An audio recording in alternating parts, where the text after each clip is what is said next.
something that people of all faiths, or no faith at all, can come to a common overlapping consensus regarding how free markets should serve all people.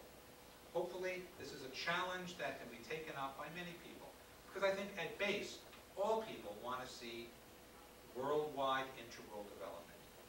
All people want to recognize that people are more than just a set of materialistic values, and that integral development of each person is in the common good. Secondly, the pursuit of the common good on a universal level is what we in Catholic circles call solidarity. This is a value, the value of solidarity, of common concern for all people, that we can make common cause with other people regarding the globalized economy. Some of the values that are implicit in solidarity are these: participation, democracy, accountability, transparency, by which nobody can kind of withdraw into a back room, a cigar-filled room, and decide things that are out of the reach or over the heads of all of us.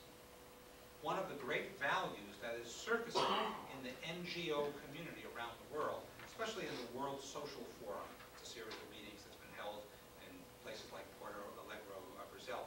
One of those values is insisting on transparency, that multinational corporations, that governments, that all people make decisions that have some level of accountability, and that all people are privy to, at least seeing the processes, not being locked out of some secretive process. Third value, option for the poor. This might sound like a distinctively Catholic value, and indeed it has been a recently articulated value. John Paul II uses that phrase. The Latin American bishops famously use that phrase many times. Hopefully, all people can recognize that none of us are better off unless the least well-off among us also improves. Will we make sacrifices for the poor? Are we willing to pay a little higher price for coffee beans or automobiles, whatever products, that are produced in upstanding ways, where labor regulations are recognized, where environmental protections come into play? Hopefully the answer is yes. Hopefully all of us are willing to make small sacrifices so that those who are desperately poor, I'm thinking mostly of people in the third world, oppressed workers, those who barely have enough to live on, can earn a good living. So factory wages in Mexico affect us. The treatment of child laborers sewing up oriental rugs and similar things in South Asia, that affects us. None of us can say that we are better off until those people are better off. John Paul II frequently quotes from Luke 16 when he talks about the global economy. Luke 16 is the famous parable of Lazarus, the poor beggar, and the rich man, sometimes called Dives. And John Paul II appeals to our innate humanistic sense, as well as our Christian sense, of fairness, of equity, that nobody should be so poor that they are the servant or even the slave of another. My fourth and final idea that Catholic social teaching can lend to other people is the biggest word I'm going to use today. It's subsidiarity.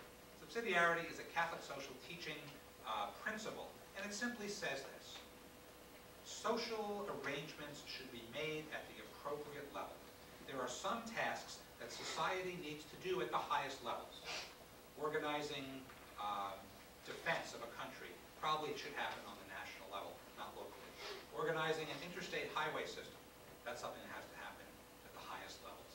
And there are probably some things that have to happen at the global level, the level of the United Nations. Pollution control might be one of those, because pollution crosses borders. But there are many things that happen at the local level, and they should happen. Fixing a pothole outside your driveway probably happen in your local municipality, city, town, even little village organization.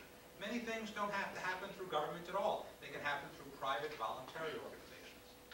An awareness of appropriate levels is a major insight of Catholic social teaching. And if we can share that insight with other people, people of any faith or no faith at all, that might be part of the solution to the problems of globalization. So I promised one criticism of Catholic social teaching, and I'll just offer this criticism. Many people, when they hear that I'm talking about globalization, will come to me and they'll say, The problem with Catholic social teaching is it isn't specific enough. It's maddening how vague Catholic social teaching documents are. And, you know, the phrases I've shared with you already, humanization of globalization, globalization of solidarity. I'm the first to admit, as admiring as I am of the Pope's work, Catholic social teaching documents, it doesn't give us a lot of guidance. I mean, does it tell you what taxation rates are appropriate? Does it tell you anything about import tariffs? No. We need to apply these vague phrases, these moral appeals, they're almost like mini homilies, mini sermons. We need to apply them in a systematic way, but that is pretty much the job of leaders of business, leaders of governments, people who run NGOs. No pope sitting in Rome can specify what policies anybody should take in a local place, in a nation, in a state, in a corporation. It's probably part of the endemic weakness of Catholic social teaching, that a message uttered from one place needs to be applied very carefully to its best usage in other places as well. So a friend of mine, an ethicist, Father Ken Himes, often says that Catholic social teaching has always been reactive rather than proactive. So if you're expecting a detailed blueprint of the entire global economy to fall from the lips of a pope or a council of bishops, you've got a long wait. It's never going to happen. Catholic social teaching at its best is a yardstick, a measuring rod, by which we can look at the way institutions are functioning, some good, some bad, and hold them up to standards, measure them literally according to goods, goals, values, like human dignity, like common good, like subsidiarity, and solidarity. This is just the way things are always going to be. I wish we did have a blueprint, but if we did have one, it's not likely to come from the mouths of a theologian or a pope or anybody involved in a church. It's just not the role of Catholic social teaching.